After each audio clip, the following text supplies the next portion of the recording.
దీనిలో కొంచెం నెయ్యి వేసుకొని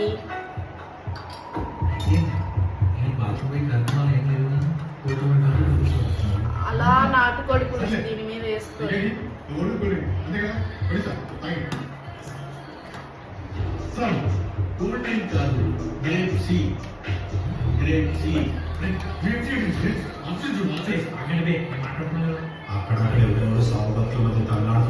తింటే అబ్బా సూపర్ ఉంది. అలా నోట్లో పెట్టుకుంటే కరిగిపోతుంది. మీరందరూ తిట్టుకోవాకండి, అక్క ఏంటక్క ఊరికూరికే రాయలసీమ వంటలు అంటున్నావని. అంటే ఇప్పుడే రాయలసీమ కోడలు అయ్యాయి కదా, ఆ ఎగ్జైట్మెంట్తో రాయలసీమ వంటలు చేస్తున్నా అనమాట.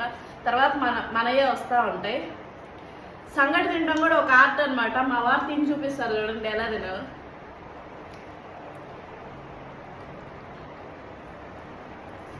టేస్ట్ ఎలా వచ్చింది సుభాన్? సూపర్ ఉంది. एकदम